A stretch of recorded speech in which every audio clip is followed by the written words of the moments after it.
주에게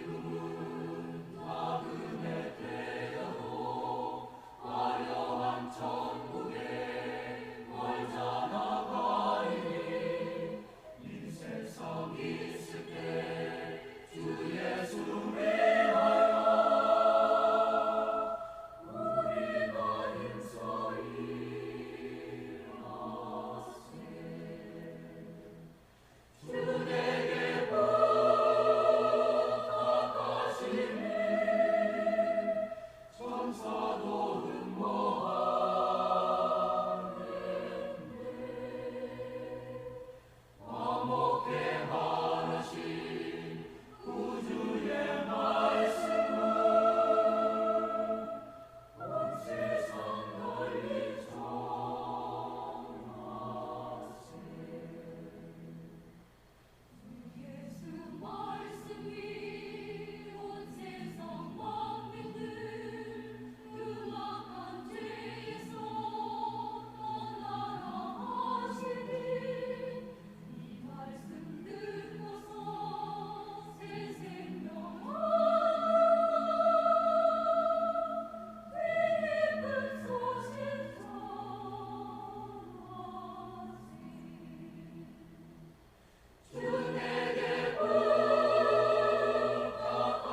찬송가 주님을 찬송하면서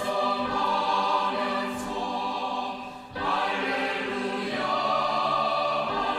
할렐루야 내 앞에 날 놓으네. 찬송가 80장을 불러서 우리 하나님을 찬양하십시오.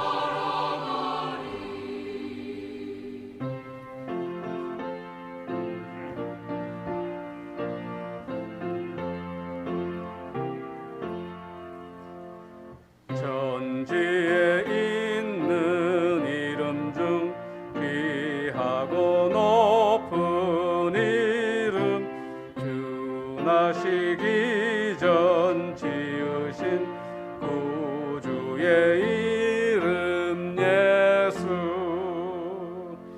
주 앞에 내가 엎드려 그 이름 찬송함은 내 귀에 들린 말씀 중 귀하신 이름 예수. 주 십자가에 달릴 때 명패에 쓰인 대로 저 유대인의 왕이요 곧 우리 왕이시라. 주 앞에 내가 엎드려 그 이름 찬송함은 내 귀에 들린 말씀 중 귀하신 이름 예수. 지금도 살아계셔서 언제나 하시는 일, 나 같은 죄인 부르사 참 소망 주시도다. 주 앞에 내가 엎드려 그 이름 찬송함은 내 귀에 들린 말씀 중 귀하신 예수. 주 예수께서 영원히 어제나 오늘이나 그 이름으로 우리에게 참 복을 내리신다. 주 앞에 내가 엎드려 그 이름 찬송함은 내 귀에 들린 말씀 중 귀하신 이름 예수. 아멘. 다 같이 마음을 모으시고 묵상 기도하시겠습니다.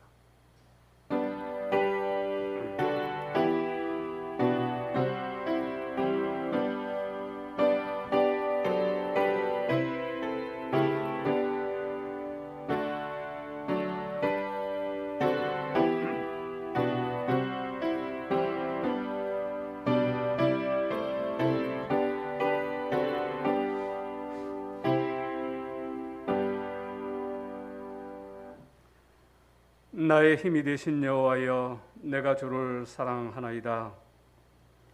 우리를 사랑하여 주셔서 창세전에 작정하여 주시고 구속하여 주시고 성령으로 인치심으로 말미암아 자녀 삼아 주시며 이와 같이 예배의 자리로 불러주셔서 진심으로 감사합니다. 영과 진리로 예배하는 복된 시간 되게 도와주시고 예비하신 은혜가 충만히 많은 은혜의 시간 될 수 있도록 인도하여 주시옵소서. 모든 말씀 우리 구주 예수 그리스도의 이름으로 기도하옵나이다. 아멘. 찬송가 27장입니다.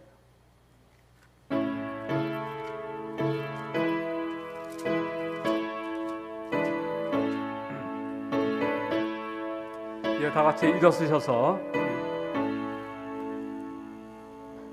빛나고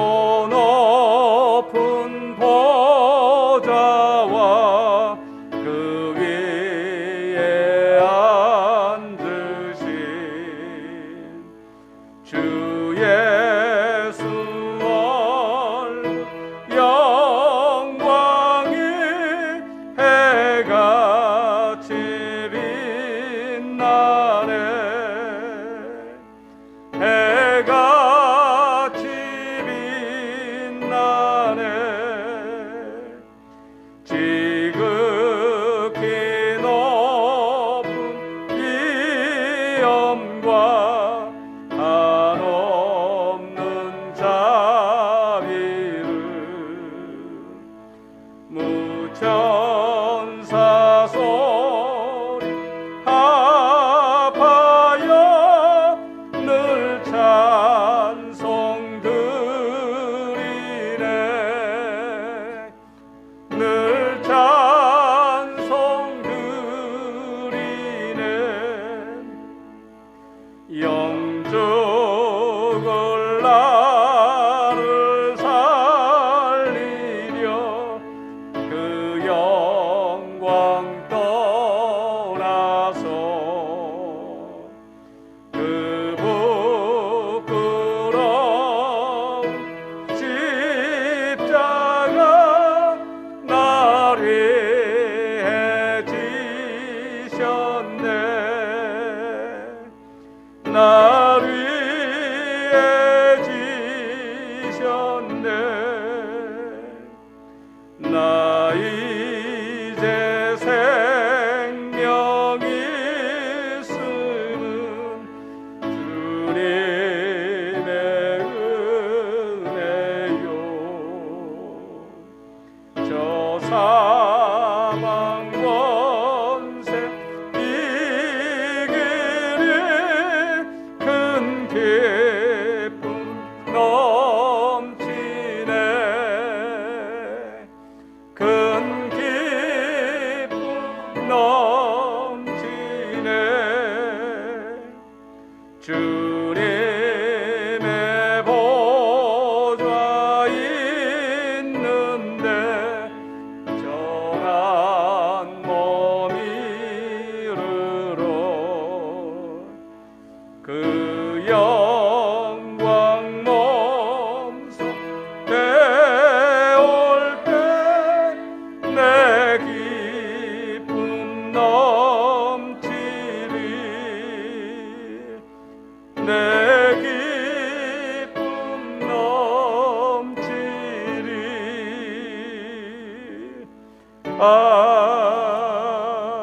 아멘. 성시교독 110번입니다. 성시교독 110번 선교 주일입니다.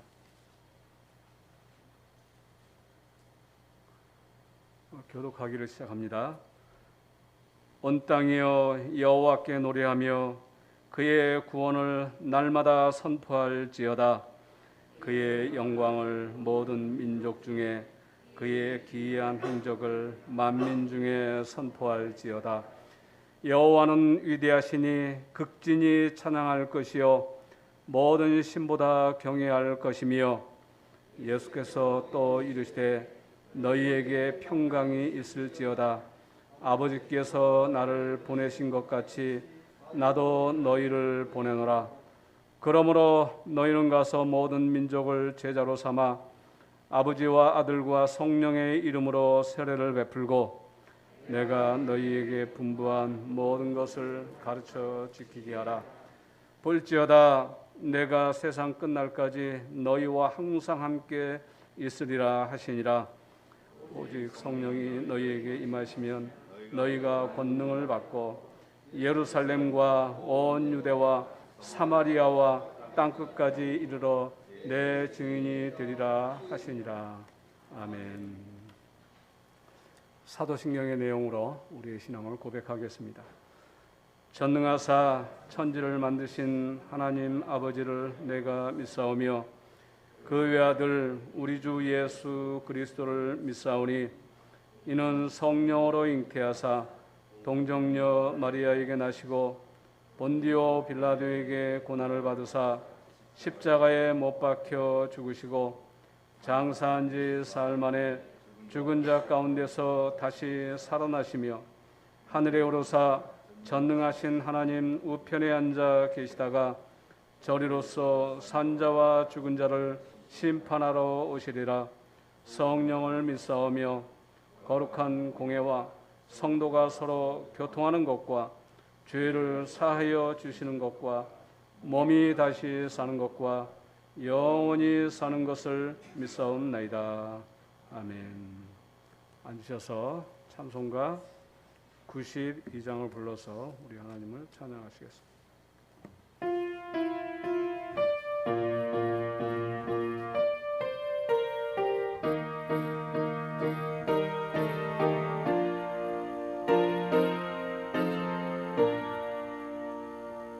위에 계신 나의 친구 그의 사랑 지극하다 이는 예수 그리스도 나의 구주 나의 친구 사랑하는 나의 친구 늘 가까이 계시도다 그의 사랑 놀랍도다 변함없는 나의 친구 나를 위해 죽으시고 나를 구원하셨으니 기쁨으로 경배하며 찬양하리 나의 친구 사랑하는 나의 친구 늘 가까이 계시도다 그의 사랑 놀랍도다 변함없는 나의 친구 내 맘속에 늘 계시고 영원토록 함께하네 가지 되어 하나 되리 포도나무 나의 친구 사랑하는 나의 친구 늘 가까이 계시도다 그의 사랑 놀랍도다 변함없는 나의 친구 그날이와 황금길에 그의 영광 바라보며 그의 팔로 나라를 때 만나보리 나의 친구 사랑하는 나의 친구 늘 가까이 계시도다 그의 사랑 놀랍도다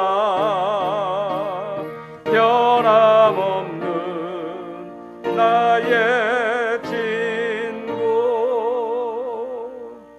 이 시간 다 함께 기도할 때에 우리를 대표해서 김상음 안수 집사님 기도 인도해 주시겠습니다.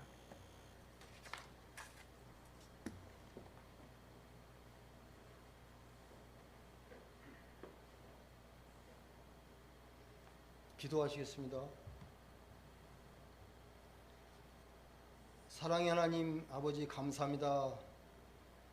늘 부족한 저희들을 이렇게 언제나 사랑해 주셔서 주님 앞에 나와서 이 시간 예배드리게 인도하심을 참으로 감사합니다. 하나님 아버지 이 시간 온전히 신령과 진정으로만 예배 드릴 수 있도록 인도해 주시옵소서. 저희들 또한 세상 나가서 여러 가지로 지은 죄도 있습니다. 주님 불쌍히 여겨 주시옵소서. 저희들의 모든 죄와 허물을 이 시간 용서하여 주시옵소서.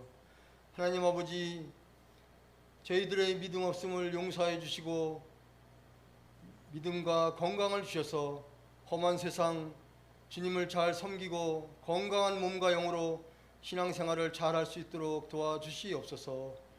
하나님 아버지, 오늘도 고난과 고통당하는 성도들을 불쌍히 여겨주시옵소서. 하루속히 건강이 회복되게 하시고 마음에 평안을 주시고 저희들과 같이 예배 드릴 수 있도록 인도하여 주시옵소서. 하나님 아버지, 이 시간 말씀을 전하시는 주님의 종에게도 용육간에 강건하게 하시고 온전히 하나님 말씀만 잘 전할 수 있도록 인도하여 주시옵소서. 듣는 저희들은 말씀을 잘 듣고 잘 새기게 하시고 주님의 말씀으로 말미암아 우리들의 믿음이 성장하게 하시고 세상 나가서 살 때에도 말씀 붙잡고 늘 승리하는 저희들이 될 수 있도록 인도하여 주시옵소서. 모든 말씀을 예수님의 이름으로 간절히 기도합니다.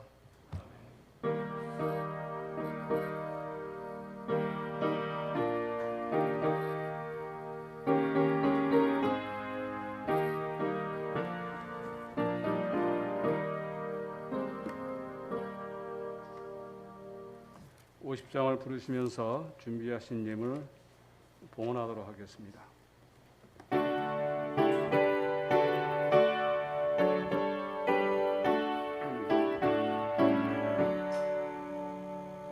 내게 있는 모든 것을 아낌없이 드리네. 사랑하고 의지하며 주만 따라 살리라. 주께 드리네.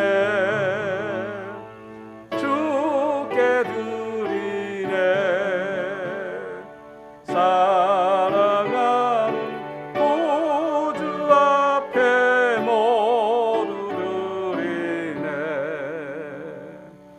내게 있는 모든 것을 겸손하게 드리네.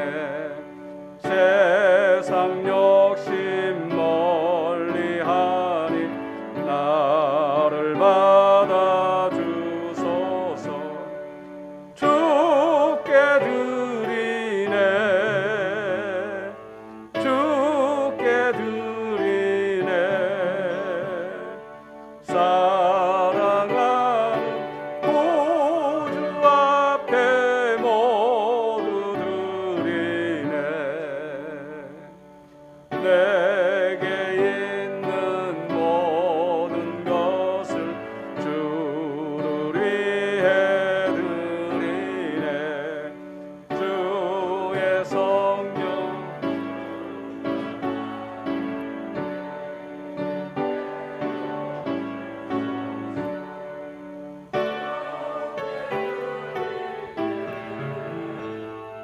주께 드리네.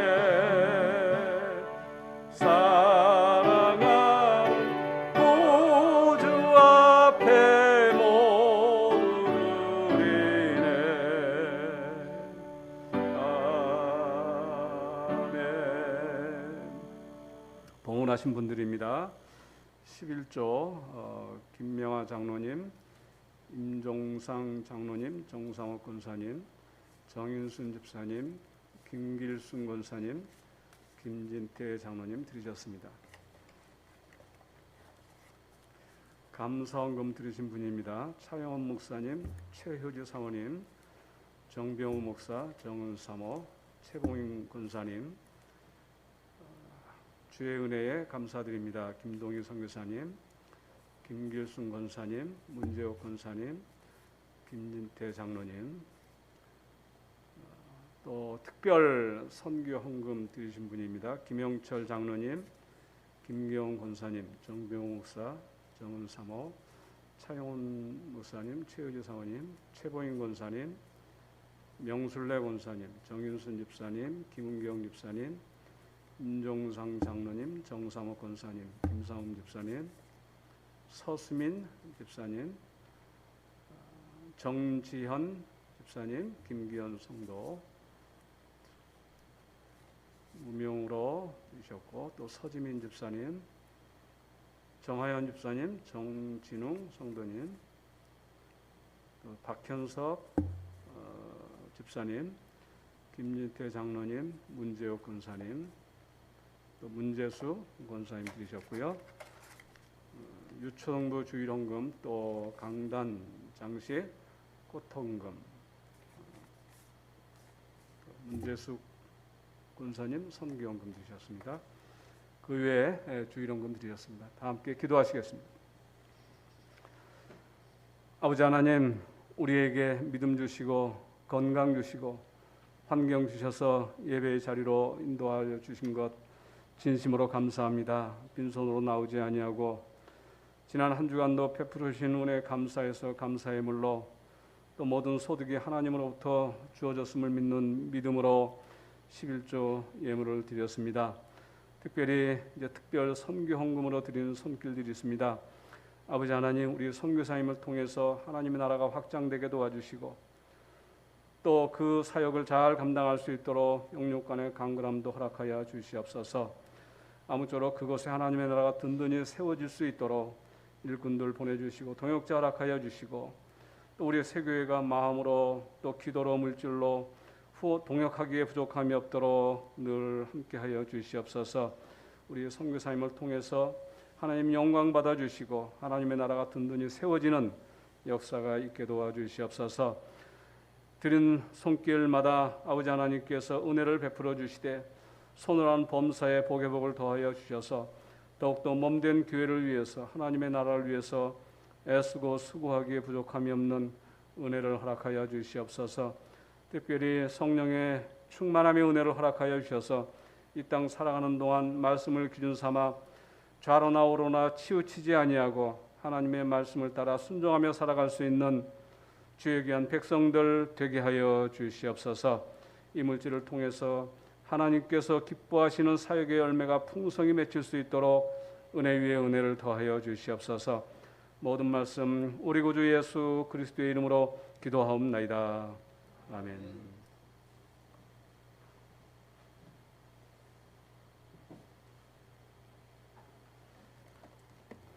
다 같이 일어서셔서 말씀 봉독하겠습니다. 하나님 말씀 고린도전서 15장 9절로 11절까지의 말씀입니다. 신약성경 282페이지 고린도전서 15장 9절로 11절까지의 말씀을 제가 봉독해 드리겠습니다. 나는 사도 중에 가장 작은 자라. 나는 하나님의 교회를 박해하였으므로 사도라 칭함받기를 감당하지 못할 자니라. 그러나 내가 나된 것은 하나님의 은혜로 된 것이니 내게 주신 그의 은혜가 헛되지 아니하여 내가 모든 사도보다 더 많이 수고하였으나 내가 한 것이 아니요 오직 나와 함께 하신 하나님의 은혜로라. 그러므로 나나 그들이나 이같이 전파하며 너희도 이같이 믿었느니라. 아멘. 앉으시기 바랍니다. 본문을 중심으로 우리가 늘 기도하고 또 마음으로 동역하는 우리 필리핀 김동희 선교사님, 그 몸이 좀 편찮으셔서 한국에 나와서 이제 수술을 마치시고 회복 중에 있는데요. 이 시간 우리 교회를 방문해 주셔서 말씀을 전하게 되었습니다. 본문을 중심으로 모든 것이 주님의 은혜라, 그런 제목으로 말씀 증거해 주시겠습니다.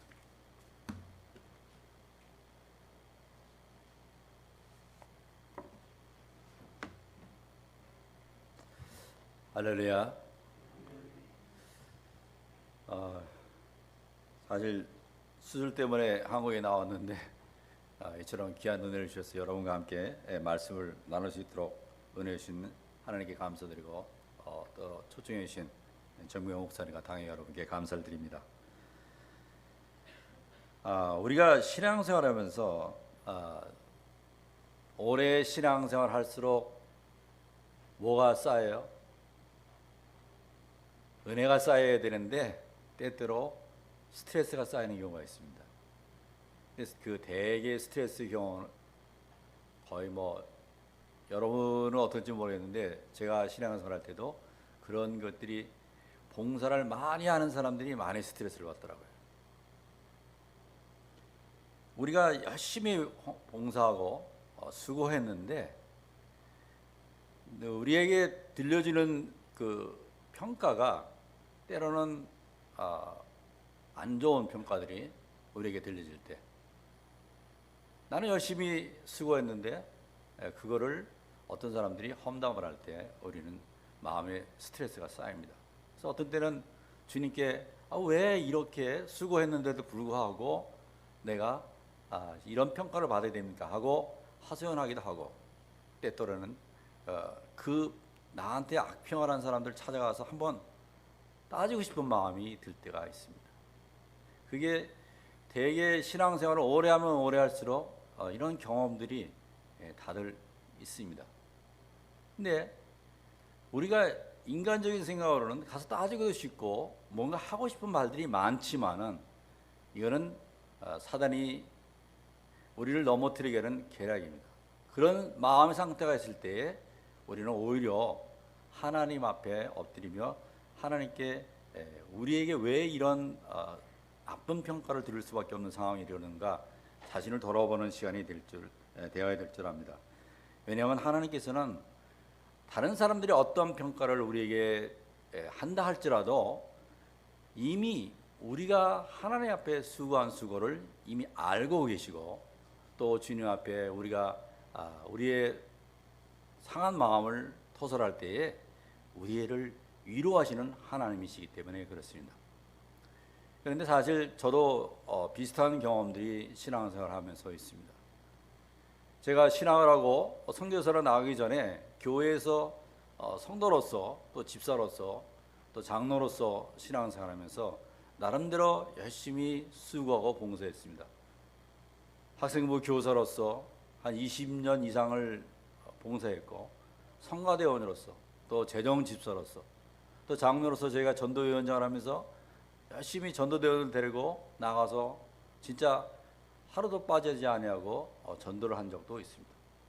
그래서 교회에 많은 새신자들을 들어오는데 나름대로 역할을 했습니다. 그런데 담임 목사님이 그에 대한 수고에 대해서 아무런 말씀이 없고 잠잠하실 때에 장로가 됐을 때도 그런 마음이 들더라고요. 담임 목사님이 나를 왜 인정해 주지 않을까? 좀 더 격려를 했으면 좋겠는데 그런 생각이 들어요. 그리고 제가 선교사로서 신학을 2004년도 2월에 졸업을 하고 일본에 선교사로 가서 사역을 시작했는데 첫 번째 사역한 그 사역지가 홈리스 출신들을 모아서 불러들여서 그들을 회심시켜서 훈련시키는 그러한 교회였습니다. 그래서 이름도 동경 선교 교회예요. 그러니까 이 형제들과 함께 제가 감독을 맡았기 때문에 그 숙소를 공동 숙소에서 같이 공동체 생활하면서 새벽마다 새벽기도를 인도하고 또 주일날 설교를 하고 또 그들과 함께 매주 화요일이 되면은 우에노 공원이라고 있는데 그 우에노 공원에서 급식 사역을 하면서 복음을 전하는 그러한 사역을 했습니다. 근데 그런 사역을 하면서 담임 목사가 외국에 출타를 하더라도 저희 형제들과 함께 열심히 밥을 지어서 그 홈리스들한테 많이 모일 때는 막 1000명 이상 모여요. 그걸 다 하고 형제들과 함께 봉사를 했습니다. 그런데 어느 날 담임 목사가 외국에서 한 3개월 만에 돌아왔는데 저를 부르더니 그동안 나도 없는데 너무 수고 많았어. 이런 말을 할 줄 알고 기대하고 들어갔는데 목사님이 우에노 사역 책임자라고 말을 했어요? 라는 얘기를 하는 겁니다. 이게 무슨 말입니까? 했더니 자기를 후원하는 후원교회, 미국에 있는 후원교회 그 장로님이 우에노 왔다가 어떻게 사람들한테 들으니까 김동희 목사가 우에노 사역의 책임자라고 하는 얘기를 들었다. 그래서 책임자가 당신이 아닌 것을 알고 이제부터는 후원비를 끊겠다. 그런 얘기를 들었다는 거예요. 그러면서 저한테 그런 얘기를 할 때에 이 양반이 아니 자기가 없는 동안에 3개월 동안 수고해서 그 사역이 흐트러지지 않고 평소와 다름없이 잘 끌어왔으면 위로와 격려의 말을 해야 되는데 오히려 그 선교비 후원비가 끊은 그 문제를 불판을 얘기할 때 마음이 상처가 되었습니다.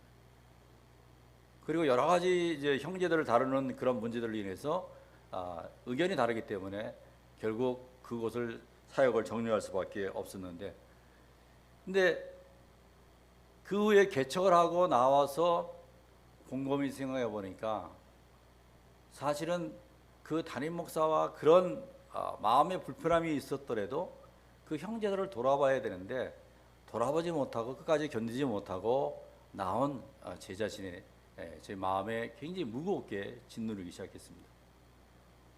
어쨌든 간에 그런 상황에서 교회를 개척하고 사역을 하다가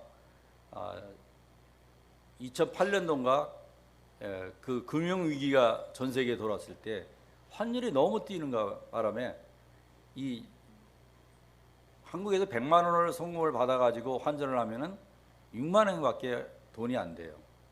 이 집세를 내고 사역을 계속 할 수 있는 상황이 안 돼요. 그래서 결국에는 교회 개척하는 것을 포기하고 정리를 하고서 일본인 교회에 들어가서 한 2년 사역하고 있는 중에 2011년 동북 지역에 쓰나미가 오는 바람에 사역을 어찌할지 모르고 있다가 필리핀으로 2011년도에 11월 달에 들어가게 됩니다. 그래서 동서 목사가 하던 교회에서 함께 동역하며 또 이제 본교회에서 교회 하나를 짓기 위해서 하나라 교회를 동역을 하는데 동서 목사가 쓰러져서 제가 6개 교회를 공동체로 목회자 훈련을 시작했습니다. 그리고 그 훈련을 통해서 목회자들이 훈련받은 다음에 청소년 집회를 매 3개월마다 할 수 있도록 하고 또 장년 집회를 그렇게 부흥 집회를 통해서 할 수 있도록 지도를 했습니다. 그러다 보니까 전도 훈련하면서 전도를 매 3개월마다 또 하고 이러다 보니까 각 6개의 교회들이 부흥하기 시작하는 거예요. 그래서 교회가 어느 거 부흥돼서 이제는 좀 더 발전되어서 이제 교회 6개의 교회가 연합이 되어서 성경학교를 한번 한번 해봤으면 좋겠다. 그래서 6명의 사역자가 강사가 되어서 돌아가면서 강의를 하고 해서 성도들을 뭔가 좀 믿음으로 더 굳건하게 세웠으면 좋겠다 하고 생각하는 그 찰나에 우리 처제가 어느 날 갑자기 사역 문제로 의견을 내놓는데 그게 저하고 안 맞았어요. 그래서 그 문제로 인해서 이렇게 하면 되겠냐 했더니 결국에는 자기들이 사역을 하겠다고 합니다. 그래서 할 수 없이 2018년 12월에 그 사역을 5개 교회 사역을 정리해서 넘겨주고 그리고 제가 건축한 루스온 교회만 담당하게 되었습니다. 근데 그때 마음은 너무나도 상한 거예요. 7년 동안 이렇게 수고해 왔는데 아직 완전하게 교회 공동체가 제대로 자립을 못했는데 왜 이런 일이 일어났는가? 그런 마음 때문에 마음이 상해 있었습니다. 그러나 그 후에 2019년도부터 루스온 교회를 집중적으로 사역을 하면서 사역자의 연약한 모습이 보이기 시작하고 그 모습을 보면서 지도하고 격려하다 보니까 루스온 교회가 점점 성장되고 부흥되는 모습을 보게 되고 또 성도들이 믿음 안에 성장되는 모습을 보면서 마음의 위로를 받고 있습니다. 특히 팬데믹 2000년, 2021년, 21년 두 해 동안 팬데믹으로 인해서 제가 사역지를 방문하지 못하는 그런 상황 속에서도 사역자가 성도들을 잘 관리해서 믿음으로 세우는 모습을 보면서 하나님의 그 놀라운 은혜를 다시 한번 생각하게 됩니다. 이런 상황들을 생각하고 또 이번에 갑작스럽게 탈장 수술로 한국에 오면서 또 수술을 받고 이런 상황 속에 있으면서 지난 일들을 한번 돌이켜 보게 되었습니다. 이제 또한 일본부터 시작해서 필리핀까지 18년 이상을 사역해 오면서 때로는 내가 열심히 해서 잘했다고 생각하는 것들, 이런 것들도 있었는데, 이런 것들이 과연 전부 내가 한 것인가? 그렇지 않아요. 사역을 하는 동안에는 주님의 은혜를 구하면서 사역을 하면서도 때때로 저는 마음속에 내가 한 일들 때문에 마음의 상처를 입기도 하고, 그 일로 인해서 다른 사람들과 때로는 불편한 마음을 가질 때도 있었습니다. 그런데 내가 이제까지 해왔다고 하는 일들이 돌이켜보면 전부 다 주님의 은혜더라, 그런 말씀이에요. 사실 제가 한 것이라고는 아무것도 없음을 깨닫게 됩니다. 우리가 하나님 앞에 봉사한 일들 때문에 다른 사람들의 평가로 인해서 마음에 어떤 상처가 되고 어떤 스트레스가 쌓여갈 때에, 그때 우리가 생각해 보는 것은 바울이 오늘 본문을 통해서 한 말을 생각해 보면 우리가 위로가 될 것입니다. 사도 바울은 사도로 부르심 받기 전에 그 당시에 아주 유명했던 가말레의 율법학자의 제자로서 훈련을 받았고 율법주의자로서 살았습니다. 그는 자신이 율법의 의로는 흠이 없다고 빌립보서 3장 6절에 생각할 정도였습니다. 율법의 의로 흠이 없다는 것은 모든 율법을 100% 그가 지켜나갔다는 것입니다. 오늘날 그리스도인 중에서 과연 성경에 있는 말씀을 100% 지킬 수 있는 사람이 있을까요? 아무도 없습니다. 우리가 알거냐, 예수님 이외에는 율법의 말씀을 완전하게 순종한 사람은 아무도 없습니다. 그런데 그는 율법의 의로는 흠없는 자라고 스스로 판단했습니다. 그리고 하나님 나라를 위해서 열심히 자기가 수고했는데 이 결과는 교회에 핍박을 하는 자였습니다. 그는 스데반을 죽음을 이르는 그 자리에 증인으로 섰고, 또 예루살렘에서 제자들을 잡아 옥에 가두고, 또 다메섹성에 있는 그 성도들을 잡기 위해서 제사장들에게 체포영장을 받아서 갔습니다. 그런데 그런 바울을 부활하신 주님께서 다메섹 도성에서 만나 주시고, 그때 그는 회심하고 다메섹성에 있는 제자 아나니아를 통해서 세례를 받게 됩니다. 그리고 나서 그는 다메섹에 있는 유대인들에게 강력하게 예수는 그리스도라 복음을 증거하기 시작합니다.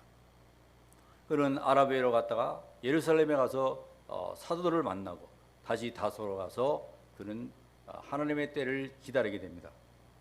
그때 스데반의 환란을 위해서 피난했던 제자들 중에 일부 제자들이 안디옥 지역에 이르러서 이방인에게도 복음을 증거해서 안디옥 교회가 세워지고, 그 안디옥 교회에게 부흥의 소식이 예루살렘 교회에 전해지자 사도들이 의논한 가운데 바나바를 파송합니다. 바나바가 안디옥에 와서 안디옥 교회의 부흥을 보면서 다소에 있는 사울을 데려다가 안디옥에서 동역을 하게 됩니다. 바울과 바나바가 1년 동안 수고해 가르친 결과 그 지역에서 안디옥 교회 성도들이 잃은 이름이 있는데, 그것이 바로 그들이 그리스도인이라, 그리스도만 증거하는 사람이라, 그런 의미로 그들이 이름을 얻게 됩니다. 그 후에 안디옥 교회는 바나바와 바울을 선교사로 파송하게 됩니다. 그리고 바나바와 바울은 바나바의 고향인 구불에 가서 복음을 전하고 각 도시를 다니면서 복음을 전한 것이 사도행전에 기록되어 있습니다. 우리가 사도행전을 보면은 바울과 바나바, 그리고 나중에 바울이 2000년 전에 신라와 함께 다녀서 복음을 전한 여러 도시들의 이름이 열거되어 나옵니다. 그 수많은 도시들에 복음을 전하고 난 뒤에 그곳에 교회가 세워지고 그 교회들마다 장로들을 세워서 감독하게 됩니다. 그런데 이 복음을 전하는 동안에 복음을 전하는 것이 평안한 것이 아니죠. 바울은 복음을 전하면서 많은 고난을 당했습니다. 고린도후서 11장 23절부터 27절의 말씀을 보면은 그가 복음을 전하면서 고난 당한 모습을 이렇게 말합니다. 내가 수고를 넘치도록 하고 옥에 갇히기도 더 많이 하고 매도 수없이 맞고 여러 번 죽을 뻔하였으니 유대인들에게 40에 감한 매를 5번이나 맞고 3번의 태장을 맞고 1번에 돌로 맞고 3번 파산하고 일주일을 깊은 바다에서 지냈으며 여러 번 여행하면서 강의 위험과 강도 위험과 동족의 위험과 이방인의 위험과 신의 위험과 광야의 위험과 바다의 위험과 거짓 형제 중에 위험을 당하고 또 수고하며 애쓰고 여러 번 자지 못하고 쥐며 목마르고 여러 번 굶고 춥고 헐벗었노라. 이렇게 자신이 당한 고난에 대해서 말합니다. 이 하나님 나라를 위해서 수고한 이 바울의 수고를 우리가 생각할 때에 어느 누구도 이 바울의 수고와 비교할 수가 없습니다. 우리는 나름대로 하나님 나라를 위해서 교회를 위해서 수고를 해왔지만은 사실 누가 바울과 감히 견주어서 내가 그만큼 수고했다고 말할 수 있는 사람이 있겠습니까? 그런데 이렇게 수고한 사도 바울이 자신에 대해서 고백한 내용이 오늘 본문의 내용입니다. 사도 바울은 그렇게 고생을 하며 하나님 나라의 복음을 위해서 수고했음에도 불구하고 본문 9절에서 이렇게 고백합니다. 나는 사도 중에 가장 작은 자라. 나는 하나님의 교회를 박해했으므로 사도라 칭함받기를 감당하지 못할 자니라고 고백합니다. 그 많은 수고를 하면서 교회들을 세워왔는데 그는 사도들 중에 가장 작은 자라고 말합니다. 왜 이런 말을 했을까? 현재 우리로서는 이해할 수 없는 그러한 화법입니다. 그가 세운 교회들은 우리가 이름을 다 외울 수 없을 정도로 그 도시들마다 교회를 세웠음에도 불구하고 또 우리가 그 교회들에게 교회에 문제 있을 때마다 교회들의 편지를 써서 그 편지들이 보관되어서 현재 신약성경에 포함된 부분만 13권입니다. 만약 히브리서를 바울이 썼다고 인정하면 14권이 됩니다. 신약성경의 절반을 썼어요. 그랬음에도 불구하고 그가 그렇게 많은 수고를 했음에도 불구하고 그는 사도 중에서 가장 작은 자라고 스스로 평가를 하고 있습니다. 이것은 단순하게 어떤 겸손의 말이 아니라 실제로 그가 그렇게 생각하고 있다는 것입니다. 아니 어떻게 그 많은 업적을 이뤘으면서도 작은 자라고 스스로를 평가할 수 있는가? 만일 우리가 사도 바울처럼 이렇게 사역을 했으면 사진 찍어서 페이스북에 올리고 동영상 만들어서 유튜브에 올리고 조회수 확인하고 하면서 자랑을 했을 것입니다. 그런데 그는 사도 중에서 가장 작은 자라고 고백하는데 그 이유는 자신이 교회를 박해한 박해자였다는 거죠.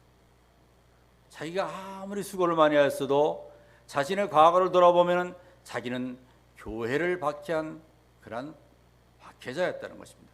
그것이 항상 그의 마음속에 밀려왔고 그것을 하나님 앞에 부끄럽게 고백하며 자신을 돌아오는 겁니다. 그렇게 자신의 부족함을 고백할 때에 주님의 은혜를 고백하게 되는데 그 10절에 나와 있는 고백입니다. 그러나 내가 나된 것은 하나님의 은혜로 된 것이니 내게 주신 그의 은혜가 헛되지 아니하여 내가 모든 사도보다 더 많이 수고하였으니 내가 한 것이 아니요 오직 나와 함께 하신 하나님의 은혜로다. 바울이 자신이 자신 된 것은 이 서신을 쓸 때에 자신의 위치를 돌아보면서 자신의 모습을 돌아볼 때에 그 자신이 이루어진 것은 하나님의 은혜라는 것입니다. 왜냐하면 자기는 교회의 박해자였는데 그런 자기를 부활하신 주님께서 만나주시고 변화시키셔서 자기를 예수님의 사도로 삼으신 것은 너무나도 놀라운 은혜이기 때문에 이것은 하나님의 은혜라고밖에 고백할 수가 없는 것입니다. 사도 바울과는 비교가 안 되지만은 우리 자신을 한번 돌아봅시다. 우리가 예수님을 믿고 하나님의 자녀가 된 것은 하나님의 은혜입니다. 우리가 각자 예수님의 부르심을 받기 전에 우리의 처지와 형편은 다 다르지만은 우리가 예수 그리스도를 구주로 영접하고 구원받고 하나님의 자녀가 되고 교회에서 직분을 받고 봉사하게 된 것, 이것은 전적으로 하나님의 은혜입니다. 제 경우를 봐도 제가 동생을 따라서 주일학교도 다녀보기도 하고 또 중고등부 시절에는 교회에 관여하지 않다가 고등학교를 졸업하고 교회 생활을 시작했습니다. 그런데 사실 제가 예수 그리스도를 인격적으로 영접한 것은 한참 뒤의 일입니다. 왜냐하면 제가 유교 가정에서 자라났기 때문에 모든 생각이 유교적 사상의 틀에 잡혀 있어서 성경 말씀을 들으면서도 그것이 마음에 다가오지 않아요. 받을 수가 없었어요. 그러다 보니까 예수님이 하나님의 아들이라는 것을 머리로는 인지하는데 그게 마음에 닿지 않는 거예요. 그리고 결혼하고 나서 얼마 동안도 계속해서 저는 교회 안에 불신자로 살았습니다. 주일날 가서 예배를 드리고 또 청년부로서 또 활동도 하고 또 제가 성가대원으로서 찬양대에 서기도 하고 그렇게 했음에도 불구하고 저의 삶의 실제적인 삶은 그리스도인의 삶이 아니었습니다. 직장 동료들과 함께 술 마시고 담배 피고 그러다가 주일날 가서는 거룩한 척 예배당에 와서 예배 드리고 심지어는 성가대에서 찬양도 부르고 이중인격의 그런 모습으로 교회 생활을 해왔습니다. 그러던 어느 날 아내가 급성 간경화로 아주 위험하게 됐었는데 의사가 이미 의사로서는 이 치료를 할 수 있는 과정이 지났기 때문에 정말 하나님의 기적 아니면 살 수 없다고 판정이 됐습니다. 그런데 아내가 어느 집회에서 참석하고 하나님 은혜로 급성 간경화가 치료가 됐어요. 그때 저는 하나님의 살아계심을 믿게 되었어요. 그리고 하나님의 은혜를 구했습니다. 내가 진짜 이제는 하나님의 살아계심을 믿습니다. 뭔가 내가 하나님을 믿을 수 있도록 나를 어떻게 좀 해달라고 정말 주님 앞에 눈물로 기도했습니다. 그때 주님께서 내 마음에 나의 믿음이 없음을 깨닫게 하시고 믿음을 구하게 하시고 그 뒤에 하나님의 말씀이 믿어지기 시작하는데 하나님의 말씀이 전부 100% 믿어지기 시작하니까 그 말씀을 읽는 것이 얼마나 즐거운지 하루에 성경을 20장, 40장, 많이 읽을 때는 60장까지 뭐 창세기 같으면 한 권을 읽고도 남을 정도죠. 그렇게 매일 읽어놨어요. 그러다 보니까 그해 신약 성경만 한 5번 읽고 신구약 전체를 한 번 반인가 읽을 정도로 그렇게 은혜를 받게 되었습니다. 그리고 술, 담배를 끊고 변화된 삶을 살면서 교회 안에서 거룩한 삶을 사는 뿐만 아니라 직장에서조차도 사람들과 말을 할 때 가능하면 말 실수하지 않기 위해서 그리스도인다운 말을 하기 위해서 조심스러운 그런 모습을 하고 성도들과의 대화 속에서도 거룩한 삶을 살기 위해서 애를 썼습니다. 그런데 그 모든 것을 돌이켜보면 정말 하나님께서 어느 순간 내 마음을 터치하셔 정말 내 믿음이 없음을 깨닫게 하시고 믿음을 구하게 하시고 믿음을 갖도록 은혜를 주시지 않았다면 그런 변화된 삶이 있을 수가 없었던 거죠. 사도 바울은 그의 사역에 대해서 내가 모든 사도보다 더 많이 수고했으나 내가 한 것이 아니요 오직 나와 함께 하신 하나님의 은혜라고 고백합니다.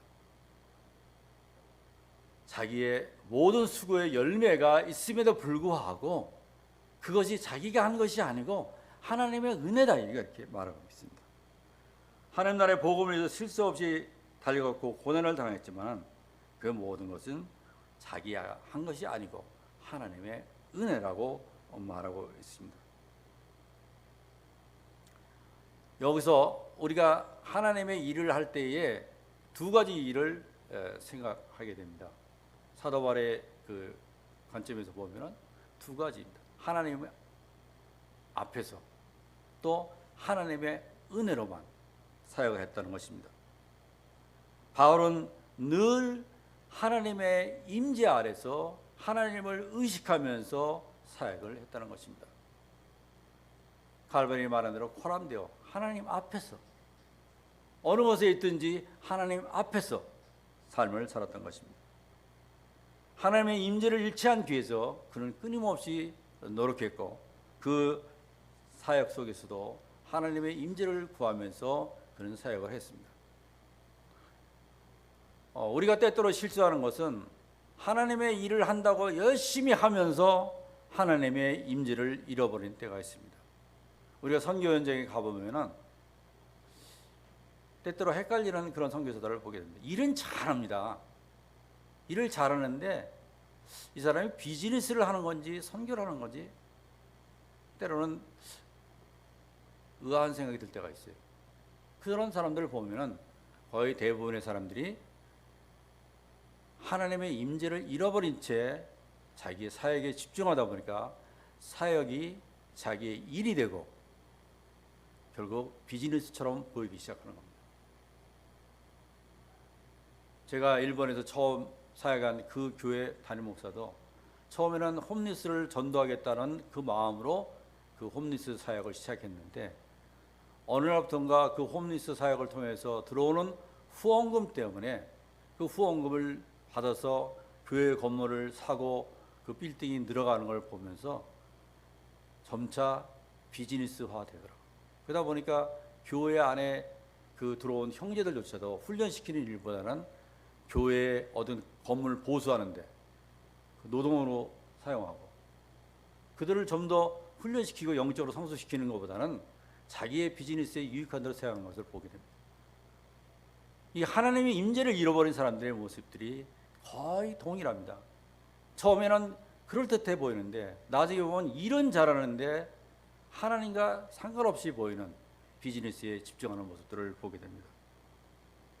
우리가 하나님의 임재를 잃어버리게 되면 우리는 하나님의 일을 한다고 생각하지만 결국에는 우리의 일을 하고 하나님께 영광을 돌리지 못하는 것을 보게 됩니다.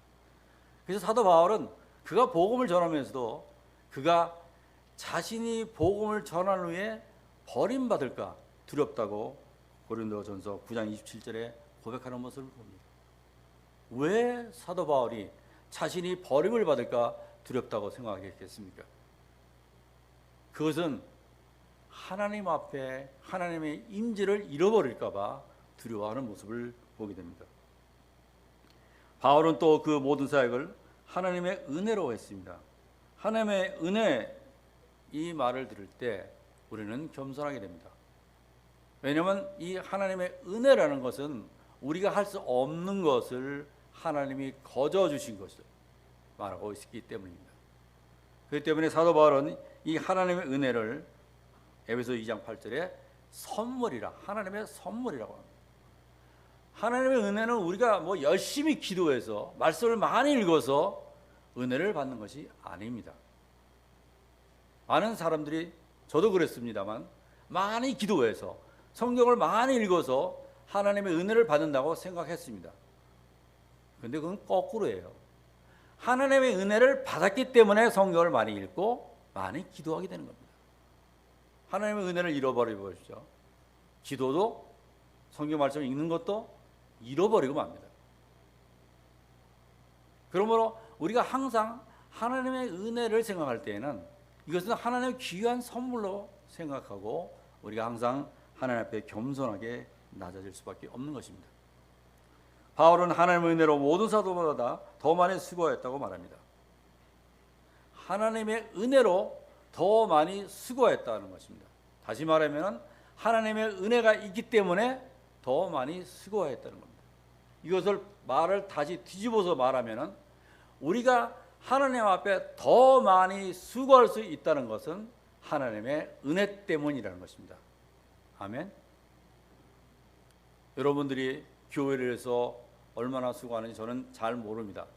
그러나 여러분들이 나름대로 하나님 앞에 많이 수고하였다고 생각한다면 그것은 여러분들이 그만큼 하나님 앞에 받은 은혜가 많다는 것입니다. 그러므로 자신의 일에 대해서 다른 사람의 평가를 어떻게 하든지 상관없이 우리는 하나님 앞에 받은 그 은혜 때문에 우리는 감사할 수밖에 없는 것입니다. 우리는 많은 일을 하면서 그 일 때문에 우리가 마음이 속상해하는 경우가 있지만은 그거보다는 우리가 많은 일을 한 것이 하나님의 은혜로 인해서 그 은혜 때문에 내가 하나님의 일을 할 수 있다는 것을 생각하면서 감사하는 조건을 들게 되면은 우리에게 불평이 있을 수가 없습니다. 저의 경우를 봐도 만일 우리 동서 목사가 쓰러지지 않고 같이 동역을 계속했다 그러면 아마 사역이 제대로 이루어지지 않았을 것 같아요. 왜냐하면 성격이 그 사람도 굉장히 강하고 저도 좀 강한 편이기 때문에 항상 부딪히기 쉬웠을 거예요. 그런데 동서가 쓰러지고 저 혼자 사역을 하면서 제가 하나님 앞에 은혜를 구하고 하나님의 뜻을 구하면서 많이 더 기도할 수 있게 되고 또 그 기도를 하며 말미암아 하나님의 은혜를 더 많이 받게 되었던 것입니다. 그 또 하나 유익은 제가 원래 일본에서 필리핀으로 갈 때만 해도 영어를 거의 못했습니다. 뭐 영어를 학교 다닐 때 외에는 영어를 해본 적이 없기 때문에 일본어는 제가 유창하게 설교도 하고 더 가르치기도 하겠지만은 영어는 뭐 거의 인사, hello, good morning 이 정도 하면은 그냥 그 다음엔 스탑이에요. 처음에 필리핀에 갔는데 동서가 그 사역자들을 모아놓고서 한번 인사를 하라고 하더라고요. 뭐라고 말할 말이 없어요. 그래서 일본말로 했어요. 어차피 피차 못 알아들으니까 그게 더 낫겠다고 생각했어요. 그리고 나서 이제 투터랑 공부를 한 3개월 하면서 기초적인 것을 배우고 그 설교를 제가 작성해서 보여주고 수정받으면서 설교를 어느 정도 이제 문장은 됐습니다. 그래서 교회에 가서 설교를 하는 것이 아니라 설교문을 그대로 읽는 겁니다. 그리고 축도는 외워서 축도하고 그렇게 사역을 몇 개월 동안 하였습니다. 그런데 동서가 쓰러지고 나서 이제 사역 혼자 해야 되는 겁니다. 미팅도 그들과 함께 해야 되고 그러면서 영어에 대한 부담이 더 되기 시작했어요. 무엇보다도 목회자 훈련을 하나님께서 저보고 마음에 감동 주셔서 목회자 훈련을 하라고 하는데 사실 제 계획은 한 3년 뒤쯤에 제 영어가 좀 향상된 뒤에 목회자 훈련을 하는 것이 목표였습니다. 그런데 주님은 당장 시행하라는 2013년도부터 목회자 훈련을 시작하는데 영어가 돼야죠. 그래서 뭘 가르칠까 기도하는데 주님이 네가 제일 잘하는 거 해라. 제가 제일 잘하는 건 일본에 있을 때 성도들한테 웨스트민스터 신앙 소요리 문답 그 가르친 것 그게 제일 많이 했던 거거든요. 그거라면 내가 할 수 있겠다. 그래가지고 이걸 영어 교재를 만들어야 되는데 영어 교재가 어디 있나 보고 찾아보다 보니까 옛날에 이제 아이폰 나오기 전에 아이팟이라고 있었습니다. 조그만 거 이게 그 음악 듣는 거 거기에 보면은 앱이 깔려 있는데 교리에 대한 앱이 깔려 있어요. 근데 웨스트민스터 소요리 문답 교리가 깔려 있더라고요. 그래서 야 혹시 영어가 있으면 좋겠다 싶어가지고 찾아보니까 한글하고 밑에 영어본이 있더라고요. 그래서 이제 그 영어본을 그대로 타이핑을 한 다음에 영어가 진짜 이상한 옛날 영어들만 현대적으로 표현으로 고치고 시작을 했습니다. 그래서 첫 번째 목회자 세미나를 하고 났는데 사역자들이 너무 좋아하는 거예요. 자기들 이런 거 처음 배웠대요. 그렇게 시작하면서 이제 매 3개월마다 성경을 이제 가르치기 위해서 이제 여러 교재들을 가지고 번역을 하기 시작했습니다. 하나님 나라의 복음, 십자가에도 또 그다음에 조직신학 각 강론들을 이제 정리해서 하는데, 이 영어 짧은 제가 그거를 번역을 하려면은 어떻게 했어요? 거의 3개월 동안 그 번역하기 위해서 실험을 한 겁니다. 교재 한 거를. 그래서 3개월 텀을 준 거는 사실 어떤 그 뭐 기간이 필요해서 하기보다는 제 기간이 필요해서 그 번역을 할 수 있는 시간이 3개월 정도면 괜찮겠다 싶어가지고 이제 그게 번역을 했습니다. 그런데 그렇게 매 교재를 3개월마다 번역을 하면서 가르치다 보니까 어느 날 제가 설명을 하는데 사역자들한테 괜찮게 설명을 하더라고요.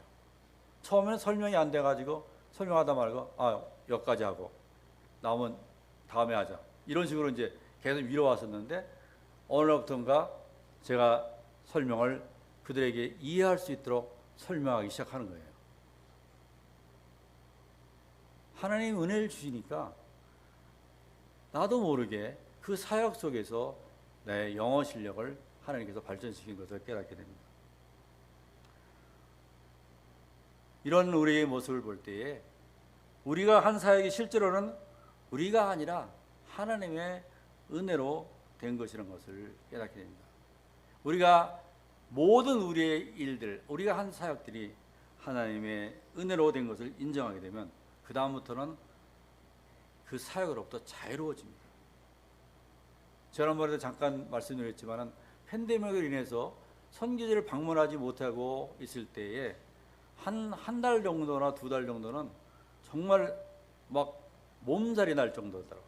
가야 되는데, 매주마다 가야 되는데 못 가니까 이건 너무 갑갑한 거예요. 그런데 메신저를 통해서 그 사역자가 교회 예배 현황이나 이런 것들을 사진으로 보내는 것을 보면 그런 대로 성도들이 모여서 예배를 드리고 있더라. 그때 깨달은 게, 내가 현장에 있지 않아도 하나님께서 은혜로 그들 가운데서 역사하셔 사역자를 통해서 계속해서 일하시고 계시는 거라 하는 마음이 드니까 그 다음에는 마음이 편해져요. 비록 바교에서 놀고 있어도 그냥 매주일마다 설교할 거 설교만 내용해서 메시지를 보내주면, 사역자한테 보내주면 그 설교를 사역자가 설교하고 또 성도들이 교제하고 또 말씀도 나누고, 그런 면을 볼 때에 굉장히 마음이 자유로워지더라고요. 이게 제가 한국에 나와 있어도 제가 마음이 편한 것은 제가 없어도 사역자는 여전히 하나님의 인도하심을 받아, 성령의 인도하심을 받아 하나님의 은혜 가운데서 사역을 잘하고 있는 것을 제가 마음에 확신하고 있기 때문에 이렇게 평안하게 있습니다. 우리가 하나님의 그 은혜를 인정하고 있으면 모든 사역으로부터 자유로워지고, 그리고 거꾸로 만일에 우리가 하는 일들을 우리가 없으면 안 된다고 생각할 때는 모든 일을 할 때마다 노심초사하고 그 결과에 대해서 마음이 불안합니다. 우리가 만일에 하나님의 은혜를 인정한다면 우리의 모든 사역을 주님 앞에 내려올 수 있게 되고, 우리는 단지 기도하고 하나님께 지혜를 구하면서 사역에 전력할 수가 있게 되는 겁니다. 그리고 그 사역이 비록 성공해서 놀라운 결과가 있게 되더라도 사도 바울처럼 겸손할 수 있게 됩니다. 내가 한 것이 아니고 하나님의 은혜라고 고백을 합니다. 바울은 자신이 하나님의 은혜로 자신이 사역한 것을 고백한 뒤에 11절에 이같이 말합니다. 그러므로 나나 그들이나 이같이 전파하며 너희도 이같이 믿었느니라. 나나 그들이나, 사도 바울이나 다른 사도나 똑같이 복음을 전파해서 고린도 교회 성도들이 예수 그리스도를 믿었다는 것입니다. 사도 바울은 자신의 사역과 다른 사도의 사역을 동일하게 인정합니다.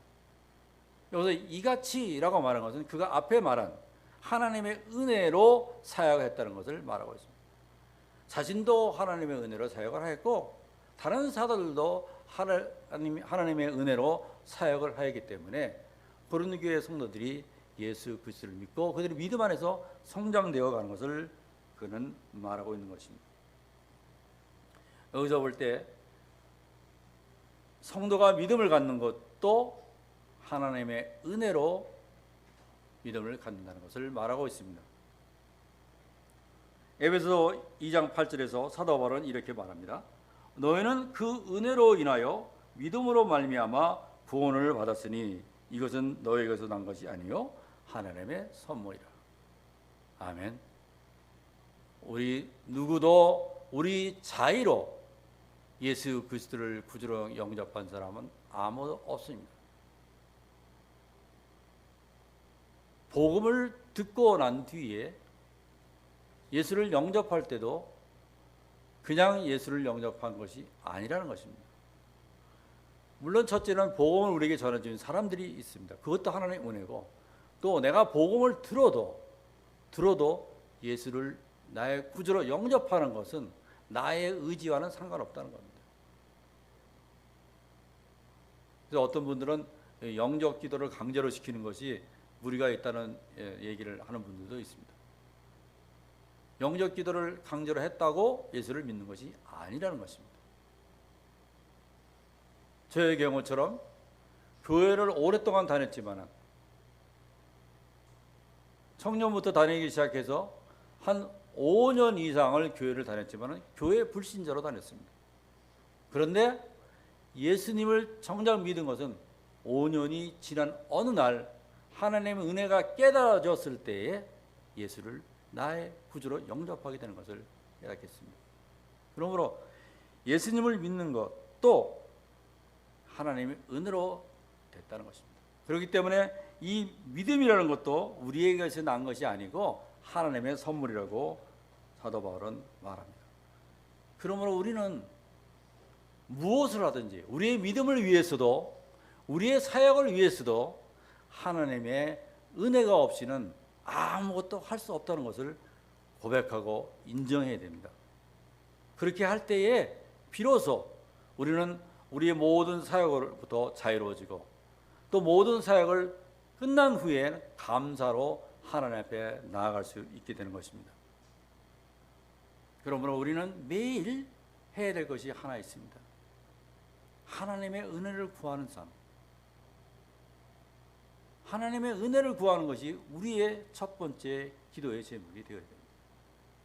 매일 아침 기도하는 것, 하나님 은혜로 오늘도 제가 할 일들을 하게 하옵소서. 우리 생업을 할 때도 하나님 은혜로 하게 하옵소서. 우리의 학업을 할 때도 하나님 은혜로 하게 하옵소서. 심지어는 거래처에 지금 어떤 사람들을 만나기 위해서 상담하기 위해서 만나기 위해 갈 때도 하나님 은혜로 그를 만나서 모든 것이 성사될 수 있도록 인도해 주옵소서. 이 구하는 것들이 모든 것이 하나님 은혜로 되어진다는 것을 믿고 간구하는 또 그런 은혜를 구하는 삶이 되어야 됩니다. 근데 이런 하나님의 은혜를 구하는 것은 먼저 그리스도 안에 거하는 삶을 통해서 되어지는 것을 말하고 있습니다. 사도 바울은 에베소 2장 7절에서 이와 같이 말합니다. 이는 그리스도 예수 안에서 우리에게 자비하심으로써 그 은혜의 풍성함을 오는 여러 세대에 나타내려 하심이라. 하나님께서는 우리에게 하나님의 그 은혜의 풍성함을 나타내는데 어디에서? 그리스도 안에서. 그리스도 안에서 하나님의 은혜가 풍성하게 나타난다는 것입니다. 이 그리스도 안에서라는 말은 첫 번째 그리스도를 믿는 믿음 안에서를 말합니다. 하나님께서는 다른 사람들에게 은혜를 주지 않습니다. 신학적으로는 일반 은혜를 비와 해와 이런 것들의 공기를 일반 은혜를 주신다고 했지만 그런 은혜 외에는 다른 은혜는 특별히 영적인 은혜는 일반 불신자들에게는 전혀 갈 수가 없습니다. 성경에서 말하는 하나님의 은혜는 오직 예수 그리스도를 구주로 영접하는 고백하는 성도들에게만 주어지는 은혜입니다. 우리가 믿음 안에 있을 때에 우리가 하나님의 은혜의 풍성함이 나타난다는 것입니다. 또한 그리스도 안에서는 그리스도 안에 거하는 삶을 말하고 있습니다. 그리스도 안에 거하게 될 때에 은혜의 풍성함이 나타남으로써 풍성한 열매가 맺어진다는 것입니다. 이것을 요한복음 15장 7절 8절에서 주님은 이렇게 말씀합니다. 너희가 내 안에 거하고 내 말이 너희 안에 거하면 무엇이든지 원하는 듯 구하라. 그리하면 이루리라. 너희가 열매를 많이 맺으면 내 아버지께서 영광을 받을 것이요 너희는 내 제자가 되리라. 사도 바울은 하나님의 은혜에 대해서 말하고 있는데 예수님은 그것을 은혜를 구하는 삶이 주님 안에 거하는 것이라고 말씀하고 있습니다. 주님 말씀이 우리 안에 거하고 우리가 주님 안에 거하게 될 때에 하나님의 은혜로 말미암아 풍성한 열매를 맺게 된다는 것입니다. 그러니까 주님 안에 거하는 것은 주님의 말씀이 우리 안에 거하는 것입니다. 주님의 말씀이 우리 안에 어떻게 거합니까? 우리가 말씀을 읽고 끝나는 것이 아니고 읽은 말씀을 묵상하고 그 말씀이 우리의 삶에 적용이 돼서 우리가 순종해 갈 수 있도록 하나님께 은혜를 구하면서 주님 앞에 기도할 때에 그 말씀의 순종의 정도에 따라서 우리가 조금씩 하나님의 말씀, 주님의 말씀이 우리 안에 거하는 것을 체험하게 됩니다. 순종하지 않고는 절대로 하나님의 말씀이 우리 안에서 체험되지 않습니다. 순종할 때, 주님의 말씀이 순종할 때 우리 주의 말씀이 우리 안에 거하게 되는 것을 깨닫게 됩니다. 그런데 이 순종이라는 것은 우리의 육신을 가지고는 할 수 없어요. 하나님의 말씀에 순종한다는 것은 우리의 힘과 능력으로 되는 것이 아닙니다. 바울이 변화가 되기 전에 율법자로 있을 때에 그가 율법의 의로는 흠이 없는 자라고 얘기를 했지만 그가 얼마나 무수한 수고와 노력을 했는지 우리가 짐작하는 것입니다. 왜냐하면 하나님 은혜가 없이는 우리가 하나님의 말씀을 순종할 수 없기 때문입니다. 그러므로 우리가 주의 말씀이 우리 안에 거하기 위해서는 무수하게 말씀을 묵상하고 하나님의 은혜를 구하며 기도해 나갈 때에 그때 비로소 우리가 조금씩 순종해 나갈 때에 그때 주의 말씀이 우리 안에 거하게 되는 것을 체험합니다. 그때 우리가 주님 안에, 주님이 내 안에 거하는 것을 체험하고 그러한 상태에 있을 때 주님의 은혜로 풍성한 열매를 맺게 될 것이고 그 결과 하나님의 영광을 나타내는 그러한 우리의 삶이 될 것입니다. 이 말씀의 결론을 맺겠습니다. 우리가 어떤 환경 속에서도 환경을 보지 아니하고 그리스도 안에서 하나님의 은혜를 구하면은 하나님께서 우리에게 풍성함을 나타내 줄 것입니다. 우리가 구하는 만큼 하나님께서 우리에게 은혜를 더 풍성하게 나타내 주실 것입니다.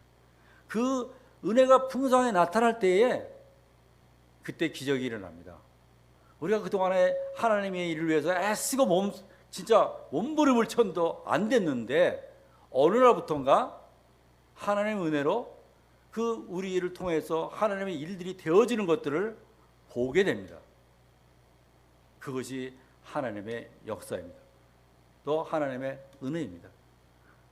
저와 여러분이 정말 날마다 하나님의 은혜를 구하면서 이렇게 주님 안에 거하기를 힘써서 하나님의 은혜가 풍성함으로 우리에게 나타나 우리 삶 속에서 우리 사역 속에서 풍성한 열매를 맺게 되어 하나님께 영광 돌리는 저와 여러분이 되기를 주님의 이름으로 축원합니다. 기도하시겠습니다. 사랑하시는 주님, 이 시간에 모든 것이 주님의 은혜라는 말씀을 통하여서 짧은 시간 동안 말씀을 묵상했습니다. 주님, 우리가 비록 사도 바울보다는 연약하고 부족함이 많을지라도 하나님께서 우리에게 역사하시는 원리는 사도 바울과 동일한 것을 믿습니다. 사도 바울이 그의 모든 사역을 할 때 오직 하나님 앞에서 하나님의 은혜로 모든 사역을 하였듯이 저희들도 매일의 삶 속에서 우리의 모든 삶과 우리의 모든 사역과 모든 일을 해나갈 때에 하나님의 은혜를 구하면서 주님 안에 거하기 힘써 나갈 때에 더 하나님의 풍성 은혜를 우리에게 나타내 주셔서 저희들을 통하여서 풍성한 열매를 맺게 하시고 주님의 영광이 온전히 나타나는 저희들 삶이 되도록 주님 축복하여 주옵소서. 예수님의 이름으로 기도했습니다. 아멘.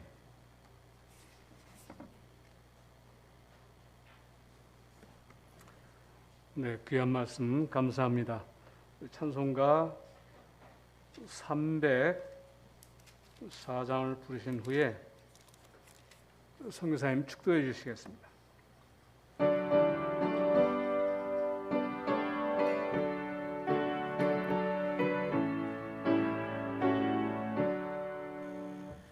크신 하나님의 사랑 말로 다 영영 못하네. 저 높고 높은 별을 넘어 이 낮고 낮은 땅 위에 죄범한 영혼 구하려 그 아들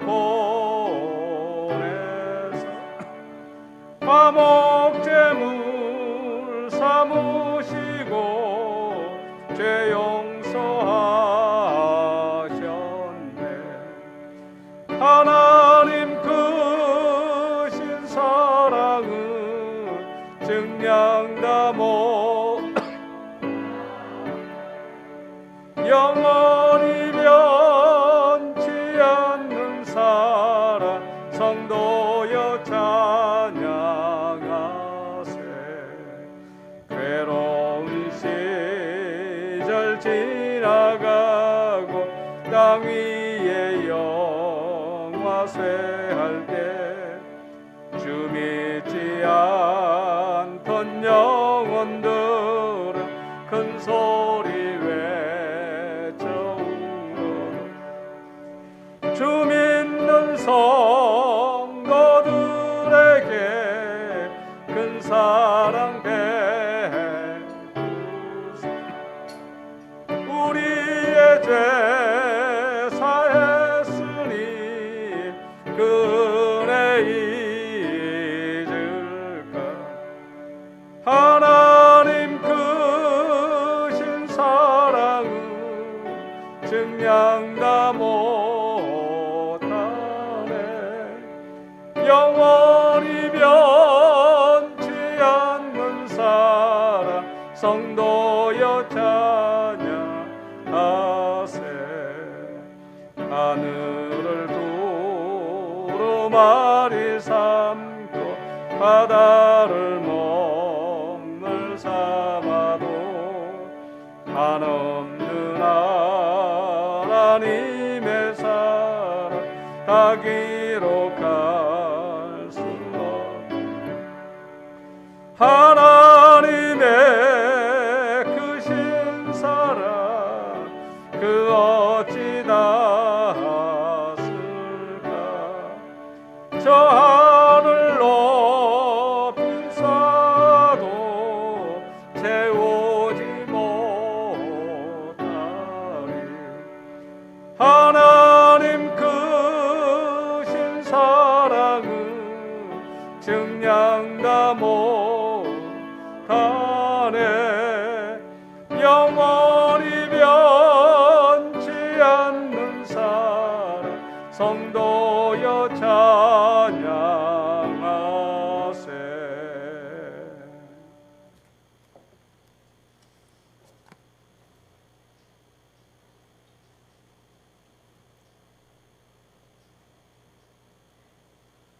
지금은 우리를 죄 가운데서 구원하시기 위하여 이 땅에 인간의 몸을 입으시고 친히 오셔서 우리를 위하여서 십자가에서 죽으시고 부활하시어 우리의 구원을 완성해 주신 우리 주 예수 그리스도의 무한하신 은혜와 독생자의 예수 그리스도를 보내시기까지 우리를 사랑하신 하나님 아버지의 극진하신 사랑하심과 우리의 연약함을 아시며 우리를 날마다 인도하시어 날마다 하나님의 은혜를 구하는 삶을 통하여 더 풍성한 은혜가 우리의 삶 가운데 나타나 풍성한 열매를 맺게 하시는 성령님의 감동하심과 위로하심과 축복하심이 오늘도 하나님의 은혜를 구하며 살기로 작정하는 우리 모든 성도들 위해 이제로부터 영원토록 함께 하시길 축원하옵나이다. 아멘.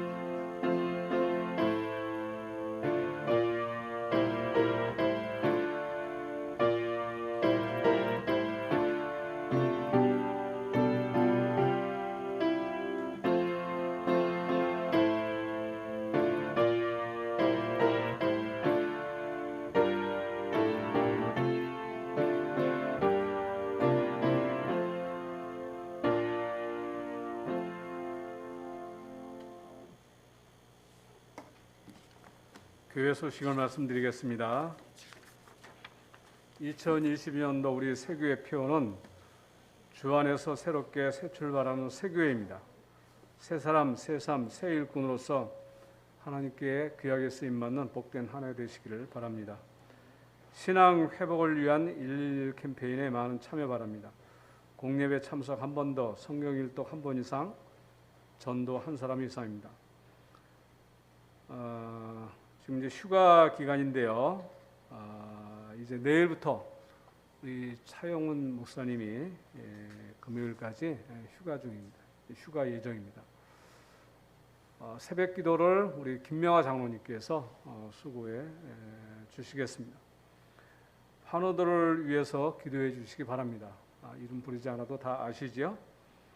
속히 회복이 되어서 같이 예배하고 교제할 수 있기를 기도해 주시기 바랍니다. 8월 생일을 맞으신 분들을 주님의 이름으로 축복합니다. 김한나 집사님, 문재숙 권사님, 진정혜 권사님, 김동 집사님, 김명아 장로님, 김성애 성도입니다. 세교회와 동역하는 선교사님들을 위해서 지속적으로 기도해 주시기 바랍니다. 인도네시아 정현옥 선교사님, 우크라이나 조영현 선교사님, 오늘 말씀 전해주신 필리핀 김동희 선교사님, 지금 수술을 하시고 회복 중에 있는데 조속히 회복이 되어서 사역기로 돌아가서 하나님의 나라를 위해서 수고하기에 부족함이 없는 우리 선교사님 될 수 있도록 끊임없이 기도 바랍니다.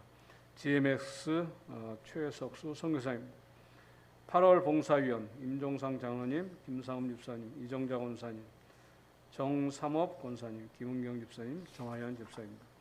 다음 주 예배위원 사회 김영철 장로님, 오전 예배 기도에 김진태 장로님, 오후 예배 기도에 최봉인 권사님, 수요 예배 기도에 문재수 권사입니다. 이상 주일 오전 예배를 마치도록 하겠습니다.